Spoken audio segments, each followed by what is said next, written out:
పార్టీని ఏం చేసుకోలేకపోయినాను. ఇట్లా లీడర్లు నా దగ్గర మంచి మంచి వాళ్ళు జారిపోతున్నారు. నేను ఏం చేయాలని ఒక బాధతో ఆయన ఏం మాట్లాడుతున్నాడో ఏమి చెప్తున్నాడో ఆయనకే అర్థం కావడం లేదు. అప్పుడప్పుడు కొన్ని సినిమా డైలాగులు వాళ్ళు బామర్ది కూడా మాట్లాడతారు. ఆయన ఆ పరిస్థితుల్లో మనమున్న ప్రతిపక్ష నాయకుడు ఆ మాత్రం తయారైనాడు. ఏదేమైనా సరే ఫౌండేషన్ స్టోన్ వేసి ప్రారంభించడానికి ఇక్కడ కలుసుకోవడం జరిగింది.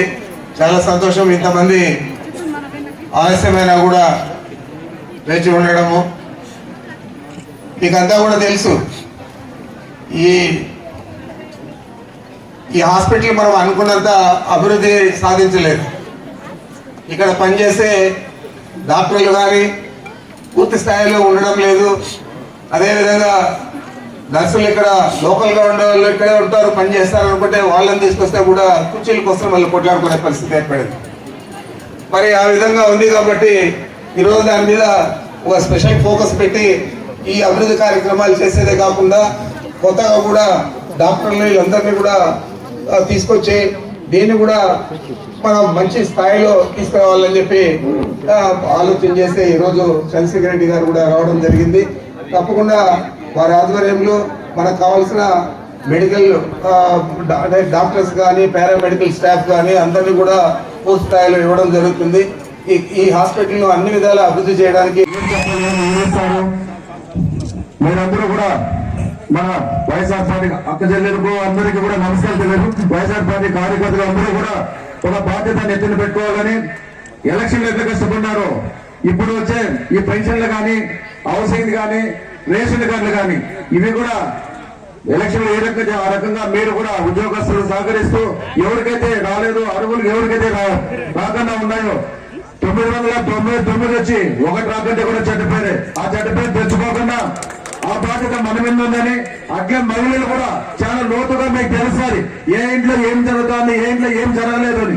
ఆ బాధ్యత మీరు కూడా తీసుకోవాలని ప్రతి ఒక్కరు కూడా జగన్మోహన్ రెడ్డి గారికి మన ముఖ్యమంత్రికి మన ప్రభుత్వానికి మంచి పేరు వచ్చేటట్టు ఆ బాధ్యత మీరు మేము అందరము తీసుకుని జగన్మోహన్ రెడ్డి గారికి మంచి పేరు వచ్చేటట్టు ఆయన వెంబడి మనం నడిస్తే ఇలాంటి ముఖ్యమంత్రి ఇంకోసారి కాదు ఎప్పుడు కూడా ముఖ్యమంత్రి అలాంటి ముఖ్యమంత్రి మనకు ఉంటే ఏమైనా చేయొచ్చు. ఈరోజు వైఎస్ఆర్ పార్టీ కార్యకర్తలందరూ కూడా ఆనందంగా నవ్వుతున్నారంటే ఒక పని చేయగలుగుతాం. మేము నాకు లేకపోయినా పర్లేదు, ఎదుటి మనిషి మేము పని చేస్తాం. జగన్మోహన్ రెడ్డి గారి పాటలో మేము నడుస్తాం. నాకేం లేకపోయినా పర్లేదు, మా పార్టీకి ఓట్లేసి గుర్తించాలా, వాళ్ళు ఫస్ట్ వాళ్ళకి న్యాయం చేయాలని మనస్తత్వంతో ఈ రోజు వరకు కూడా ఆ కరోనా రావడం ఈ రావడం దానివల్ల ఎవరు కూడా సంపాదించుకోలేకపోయినా ఓటు లేకపోయినా ముఖంలో సంతోషంగానే ప్రతి ఒక్కరికి కూడా సాయం చేసే తత్వంతోనే మా కార్యకర్తలు కూడా పనిచేస్తున్నారు. ఇది జగన్మోహన్ రెడ్డి గారు చాలా తోడ్పాడేది. మనం ఇలాంటి సీఎం మనకు దొరకడం చాలా అదృష్టం. అదే కాకుండా మనం చాలా చేసుకోలేం. ఎందుకంటే ఇంతకుముందు మనం చూసినాం, ఏదో కమిటీ నలుగురు ఉండేవాళ్ళు, వాళ్ళ వరకే ఉండేది. ఈ రోజు కమిటీలు లేవు, ఏం లేవు. ప్రతి ఒక్కరూ కమిటీ లీడరే, ప్రతి ఒక్కరూ వైఎస్ఆర్ రాజశేఖర రెడ్డి జగన్మోహన్ రెడ్డి గారే, ప్రతి ఒక్కరూ భారతమ్మ గారే. అలాంటి అవకాశం జగన్మోహన్ రెడ్డి గారు మీకు ఇచ్చినారు. జగన్మోహన్ రెడ్డి గారు అందరూ కూడా చెప్తూ ఉంటారు ప్రతి మీటింగ్ లోన, ఒక మహిళ ముఖంలో కళ చూస్తే ఆ ఇల్లు బాగుంటుంది, ఆ ఇల్లు బాగుంటే రాష్ట్రమే బాగుంటుంది. దానికోసం అదే సంకల్పంతో ఆయన చేసినాడు. ఈ రోజు వచ్చిందా రాదా అని మేము అడుగుతున్నాం తప్పితే రాలేదు, ఎందుకు రాలేదని మాకు రాలేదని అడుగుతాను తప్పితే మమ్మల్ని అడిగి మీ అకౌంట్లోకి వేయలేదు, మమ్మల్ని అడిగి మీ ఫీజు కట్టలేదు, మమ్మల్ని అడిగి మీ హాస్పిటల్ పంపలేదు, మమ్మల్ని అడిగి మీ స్కూల్లో పిల్లలు పంపలేదు. ఎవరో బతుకులలో బతకాలా, బతికేం నేర్చుకోవాలా, ఇంటి వద్దకే పాలన అన్నాడు. ఈ రోజు అన్ని కూడా వస్తాయి. రేపు ఇంటి పట్టాలు కూడా మీ ఇంటికి తెచ్చిస్తారు. ఇల్లు కట్టి మీకు ఏమేమి కావాలో అన్ని కూడా మీ ఇంటి కాడికి వాలంటీర్లు, సెక్రటరీలు, ఈ రోజు మీరందరూ ఎన్నుకోబడిన ఎంపీటీసీలు అందరూ కూడా మీ ఇంటికి వచ్చి మీ ఇంటికే తెచ్చితో మీ ఇంటి పట్టా, మీ ఇల్లు ఇది, మీ రేషన్ ఇది. ఎవరే కానీ కాలం వృధా చేసుకోకూడదు. అందరూ కూడా కష్టపడుకొని పని చేసుకోవాలా. ముందు గత ప్రభుత్వం మార్గం వచ్చి నుంచి క్యూలు నిలుచుకోవాలా, జిరాక్స్ తీసుకోవాలా, ఇది పెట్టాలి అది పెట్టాలి. అలాంటివి ఈ రోజు జిరాక్స్ మిషన్లే పని చేయకుండా అయిపోయినాయి. కేవలం సచివాలయం ఇంత అద్భుతమైన పరిపాలన ఇంతవరకు 70, 80, 90 ఏళ్ళలో కూడా ఇలాంటి పరిపాలన ఏ రోజు ఎప్పుడు మేము చూడలేదు రాష్ట్రంలో దేశంలోనే అని మనమందరం కూడా ప్రతి ఒక్కసారి జగన్మోహన్ రెడ్డి గారికి కృతజ్ఞత తెలియజేసుకుంటూ మీరందరూ నాకు ఈ అవకాశం ఇచ్చిన చిన్నలకు పెద్దలకు అందరూ కూడా నమస్కారం తెలియజేసుకుంటూ సెలవు. వేదిక ముందున్న మీకు అధికారులకు మీడియా వారికి అందరికీ నా నమస్కారం. చాలా ఆలస్యమైంది, అయినా మీరు కదలకుండా కూర్చొని ఉన్నారంటే నిజంగా మీ అందరికీ కూడా నేను మనస్ఫూర్తిగా ధన్యవాదాలు తెలియజేస్తా ఉన్నాను. ఈరోజు రాష్ట్రంలో ఏ కార్యక్రమం తీసుకున్నా జగన్మోహన్ రెడ్డి గారు అక్క చెల్లెళ్ళే అంటాడు. అవాతాతలు అక్క చెల్లెళ్ళే తప్ప వేరే మాట ఆయనకు రాదు. అన్ని ఏది ఇచ్చినా గానీ అమ్మఒడి మీదే, జగనన్న విద్యా కానుక మీదే, ఆసరా మీదే, చేయూత మీదే, అన్ని కూడా మహిళా మొదలకే ఇస్తా ఉన్నారు. అంటే మనం అర్థం చేసుకోవాలా ఏ విధంగా ఆయన మహిళల మీద శ్రద్ధ చూపిస్తా ఉన్నాడు. వారి ఆర్థిక పరిస్థితి మెరుగుపడాలా, వాళ్ళ కుటుంబాలన్నీ కూడా ఆర్థికంగా ముందుకు పోవాలా, వాళ్ళ బిడ్డలు బాగా చదువుకోవాలా, వాళ్ళకు నాణ్యమైన విద్య ఇచ్చేదానికి ఈరోజు నాడు నేడు కింద పాఠశాలలన్నీ కూడా బాగా ప్రభుత్వ పాఠశాలలు అన్ని కూడా కార్పొరేట్ పాఠశాలలకు ధీటుగా డెవలప్ చేస్తా ఉన్నారు. అదే విధంగా మంచి వైద్యం ఇవ్వడానికి హాస్పిటల్స్ అన్ని కూడా మోడర్నైజ్ చేస్తా ఉన్నారు. ఈ రోజే 100 పడకల ఆసుపత్రి పీలర్ లో ఒకటి ఓపెన్ చేశాం. 5.5 కోట్లతో మన పుంగనూరు హాస్పిటల్ కు అభివృద్ధి కార్యక్రమం, అభివృద్ధి పనులన్నిటికీ కూడా మనం ఈ రోజు శ్రీకారం చుట్టాం. అదేవిధంగా సదువులో కూడా 50 పడకల ఆసుపత్రికి మనం ఈ రోజు పూజ చేయబోతా ఉన్నాం.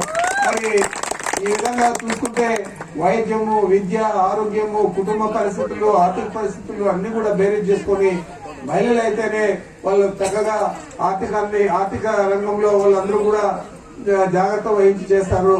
అందుచేత మహిళలకే ఈ రోజు మనము ప్రాముఖ్యత ఇవ్వాలని చెప్పి జగన్మోహన్ రెడ్డి గారు అన్ని సంక్షేమ పథకాలు కూడా మీ పేరు మీద ఇవ్వడం జరుగుతోంది అనేది మీరందరూ కూడా గమనించాలని మీకు మనం చేస్తా ఉన్నాను.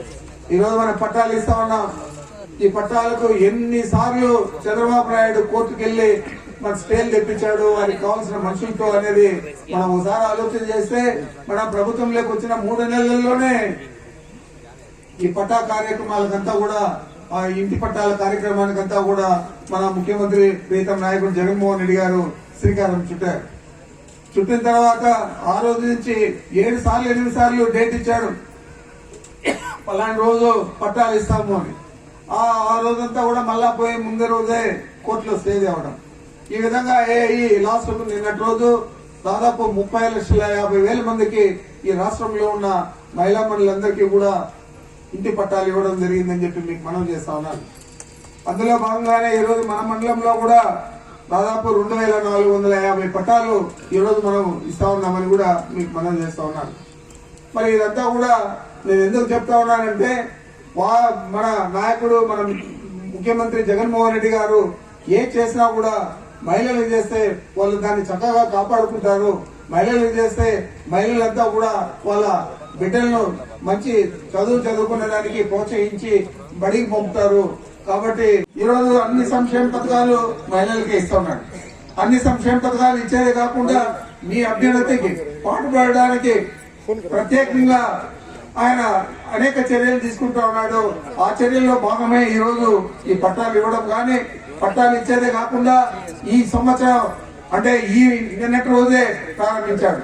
15 లక్షల గృహాలు ఈ మార్చి లోపలే అన్ని కూడా మంజూరు చేసి కట్టడం జరుగుతుందని కూడా మీకు మనం చేస్తా ఉన్నాను. పూర్తి చేయడానికి కొంత సమయం పట్టవచ్చు. ఎంచేతంటే 1.5 సంవత్సరం మనకు చంద్రబాబు నాయుడు గారు కోట్లు కొంత పోయి స్టేలు తెచ్చి మనలో ఆ గృహాలన్నీ కూడా ప్రారంభించే పరిస్థితి లేకుండా చేశాడు. కాబట్టి 6 నెలల సంవత్సరం లోపల ఈ 15 లక్షల ఇళ్లు పూర్తయితే, ఇవి పూర్తయ్యేదే కాకుండా మిగిలిన పట్టాదారులందరికీ కూడా పూర్తి స్థాయిలో ఇండ్లన్నీ ఇచ్చి కట్టించే కార్యక్రమం జగన్మోహన్ రెడ్డి గారు చేస్తా ఉన్నారు. గతంలో ఎప్పుడైనా చూసామా మనం 30 లక్షల పైచలకు పట్టాలు ఇచ్చింది కానీ, ఒకేసారి 15 లక్షల ఇళ్లు మంజూరు చేసింది కానీ ఏ ముఖ్యమంత్రి అయినా చేశాడా అని మీరు ఆలోచన చేయాలని మీకు మనవి చేస్తా ఉన్నాను. జగన్మోహన్ రెడ్డి గారు చెప్తే తూచే తప్పకుండా అది ఈ రోజు ఒక గవర్నమెంట్ ఆర్డర్, ఒక జీవో ఆయన నోట్తో చెప్తే ఈ సమావేశంలో రేపు పొద్దునే జీవో బయటకు వస్తుంది.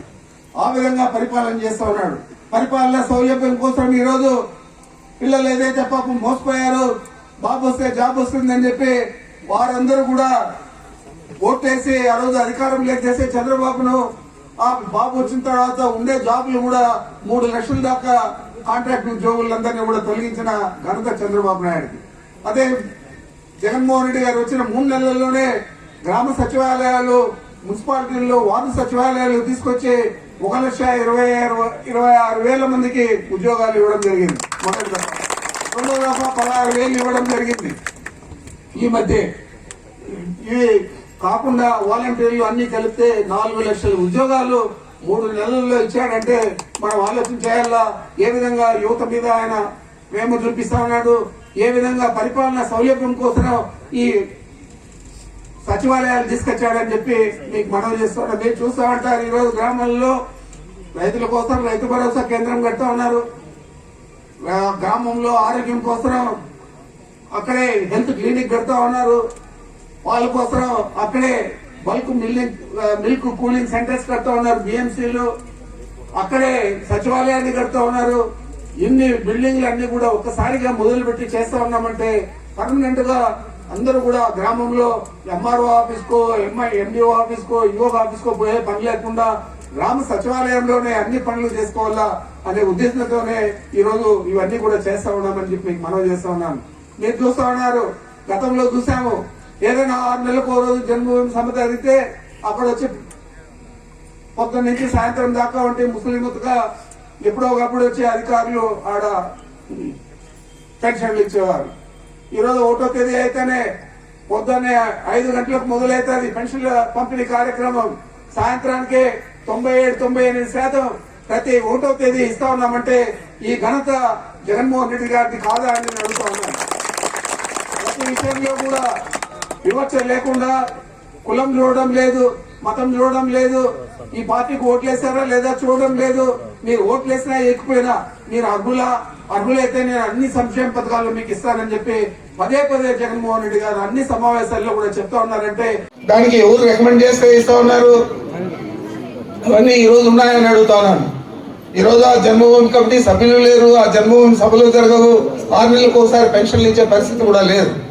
ఈ రోజు పెన్షన్లు అర్హులైన వారికి అందరికీ మీ ఇంటి ముందరికే వచ్చి ఒక 50 కుటుంబాలకు ఒక వాలంటీర్ని పెట్టాం. ఒక 2000 జనాభాకు ఒక సెక్రటేరియట్ ను పెట్టడం జరిగింది. మున్సిపాలిటీస్ లో వార్డు సెక్రటరీలు పెట్టాము, గ్రామాలలో విలేజ్ సెక్రటేరియట్లు పెట్టాము. మరి గ్రామ సచివాలయాల్లో కానీ, మున్సిపాలిటీలో ఉన్న వార్డు సచివాలయాల్లో కానీ పూర్తి స్థాయిలో అక్కడ ఉన్న కార్యదర్శులు కానీ, అక్కడ ఉన్న వాలంటీర్లు కానీ మీ ఇంటి ముందుకే వచ్చి ప్రభుత్వ పథకాలు అన్ని కూడా మీ ఇంటికి చేరే విధంగా పనిచేస్తా ఉన్నారా లేదా ఆలోచన చేయాలని మీకు నేను విన్నవిస్తా ఉన్నాను. మరి ఈరోజు చూస్తే రాష్ట్రంలోనే కాదు, ఏ రాష్ట్రంలో కూడా ఇలాంటి వ్యవస్థ లేదు. మన ఇంటి ముందరికే పరిపాలన వచ్చిన వ్యవస్థ ఎక్కడ కూడా లేదు, ఒక మన రాష్ట్రంలో తప్ప. అది కూడా జగన్మోహన్ రెడ్డి గారి ఆలోచనతో తప్ప అని చెప్పి మీకు మనవి చేస్తా ఉన్నాను. వారు ఆలోచన చేసే ఈరోజు ఈ గ్రామీణ ప్రాంతాల్లో కానీ, మున్సిపాలిటీల్లో కానీ విలేజ్ సెక్రటేరియట్లు, వార్డు సెక్రటేరియట్లు తీసుకొచ్చాడు కాబట్టి ఈ సచివాలయాల్లో కార్యదర్శులను అపాయింట్ చేయడం 10 నుంచి 14 మంది దాకా, అదేవిధంగా ప్రతి 50 కుటుంబాలకు వాలంటీర్ని పెట్టడం, వారు మీకు సౌకర్యాలు ఏవైతే కల్పిస్తా ఉందో ఈ ప్రభుత్వం మన ముఖ్యమంత్రి గారి ఆధ్వర్యంలో అవన్నీ కూడా మీ ఇంటి ముందుకు తీసుకొస్తా ఉన్నారు. మనం గమనించాల్సింది ఒకటే, పెన్షన్లు కేవలం ఎన్నికల ముందు ఆయన పెంచాడు తప్ప అంతకుముందు 500 రూపాయలు 500 కోట్లు మాత్రమే ఖర్చు చేసేవాడు ప్రతి నెల కూడా పెన్షన్ల కోసం. మనం ఈరోజు 5 రెట్లు ఎక్కువగా ఖర్చు చేస్తా ఉన్నాం. దానికి కూడా ఏదో ఒక మాట మాట్లాడతారు, నువ్వు మొత్తం 3000 ఇస్తానో వీలేదని. మనం ఏ రోజు కూడా జగన్మోహన్ రెడ్డి గారు చెప్పలేదు, మన తిరుపతి సభలోనే చెప్పాడు. ఆ రోజు 2000 నుంచి నేను పెంచుకుంటా పోతానని చెప్పాడు. 4 విడతలుగా పెంచుతాను, 3000 చేస్తానన్నాడు. ఆ విధంగానే 3000 చేస్తా ఉన్నారు. ఆ ఇచ్చే పెన్షన్ ఏదో తెల్లవారి 5 గంటలకే మీ ఇంటి ముందరికి వాలంటీర్లు వచ్చి మీకు అందజేస్తా ఉన్నారు. ఒక రోజులోనే 97%, 98% మనం మొత్తం కూడా పెన్షన్లన్నీ కూడా ఇవ్వగలుగుతూ ఉన్నాం. మరి ఈ విధంగా అన్ని కార్యక్రమాలు కూడా ఈ 18 నెలల్లో 90% హామీలన్నీ కూడా నెరవేర్చిన ఘనత జగన్మోహన్ రెడ్డి గారి ఈ ప్రభుత్వం నేను మీకు మనవి చేస్తా ఉన్నాను. మరి పీలేరులో హాస్పిటల్ 100 పడకల హాస్పిటల్ ఓపెన్ చేయడం జరిగింది. అవన్నీ వస్తే జూలై నుంచి ఇప్పుడు దాకా రాష్ట్రంలో జూలైలో మొదటి స్థానంలో ఉన్నది 193 హాస్పిటల్, 183. మరి జూలై నుంచి ఇప్పుడు దాకా 4 నెలలు కూడా వరుసగా 2వ స్థానంలో ఉంది. మరి ఆ లెక్కను లెక్కేస్తే పొంగునూరు కడప స్థానంలో ఉంటాడు అనే దాంట్లో ఏమాత్రం సందేహం లేదు. తప్పకుండా ఈ హాస్పిటల్లో అన్ని విధాల వృద్ధి చేసేదానికి, ఇక్కడ పనితీరు మెరుగుపరచడానికి, ఏదైనా పెద్ద జబ్బు వస్తే బెంగళూరుకో లేకపోతే మదనపల్లికో ఇతర ప్రాంతాలకు పోకుండా ఇక్కడే ఉండడానికి చర్యలు తీసుకోవాలని చెప్పి ఈ బిల్డింగ్ పూర్తయితేనే దీనికి కావాల్సిన స్టాఫ్ను అంతా ఇచ్చి దీన్ని చక్కదిద్దే పరిస్థితి చేస్తామని చెప్పి మీ అందరికీ మనవి చేస్తూ ఉన్నాను. మరి మనం గుర్తుంచుకోవాల్సింది, జగన్మోహన్ రెడ్డి గారు ముఖ్యమంత్రి అయ్యారు. ఎన్నికల ముందు వారు ఏం మాటలు చెప్పారు, ఎన్నికల తర్వాత ఏం జరుగుతూ ఉంది ఒకసారి మీరు బేరీజ్ చేసుకోవాలని మీకు మనవి చేస్తూ ఉన్నాను. మనం 2014లో చూసాం, చంద్రబాబు నాయుడు గారు 600 హామీలు, 100 పేజీల మేనిఫెస్టో. మరి ఏమాత్రం ఆయన నెరవేర్చారో ఏమాత్రం నెరవేర్చలేదో, ఇక్కడున్న రైతు సోదరులు కానీ మీ రుణాలు మాఫీ అయ్యాయా, లేదా మహిళా సంఘాల సభ్యురాండ్లందరూ కూడా చెప్పాలో మీ రుణాలు మాఫీ చేశాడా, ఏది కూడా లేదు. కేవలం యువకులంతా ఉన్నారు, నిరుద్యోగ యువత ఉన్నారు. మీకు ఏమైనా ఉద్యోగ అవకాశాలు కల్పించాడా చంద్రబాబు నాయుడు? ఆ రోజు గోడల మీద అంతా రాసుకున్నాడు, బాబు వస్తే జాబ్ వస్తుంది అని చెప్పి ఆయన అధికారంలోకి వచ్చాడు. కేవలం 2 లక్షల నుంచి 3 లక్షల దాకా కాంట్రాక్ట్ ఉద్యోగులందరినీ కూడా ఉద్యోగాల నుంచి తొలగించాడు. మరి మన నాయకుడు, మన ప్రీతం ముఖ్యమంత్రి జగన్మోహన్ రెడ్డి గారు అధికారంలోకి వచ్చారు. అధికారం ముందు చెప్పాడు, నవరత్నాలు చెప్పాడు. మన పార్టీ మీటింగ్లో గుంటూరులో ఈ సమావేశంలో నేను నవరత్నాలు ప్రకటిస్తా ఉన్నానని చెప్పారు. అదేవిధంగా మన ప్రాంతంలో అంతా కూడా పాదయాత్ర చేశాడు. పాదయాత్రలో కూడా అనేక విషయాలు చెప్పాడు. అదేవిధంగా మేనిఫెస్టోలో ఇంకా చెప్పని విషయాలు కూడా పొందుపరచడం జరిగింది. అన్ని కలిపి మేనిఫెస్టోలో కేవలం 2 పేజీల మేనిఫెస్టోలో అన్ని విషయాలు కూడా వారు మన ముందుకు తీసుకురావడం జరిగింది. మరి ఈరోజు 18 నెలలు అయితేనే 18 నెలల లోపలే 90% హామీలన్నీ కూడా నెరవేర్చిన ఘనత ఈ ప్రభుత్వంది, మన నాయకుడు జగన్మోహన్ రెడ్డి గారిని అని చెప్పి మీకు మనం చేస్తా ఉన్నాను. మీరంతా కూడా చూస్తూ ఉన్నారు, ఈరోజు ఇక్కడ పెద్దలంతా ఉన్నారు. మరి ముందు ప్రభుత్వంలో పెన్షన్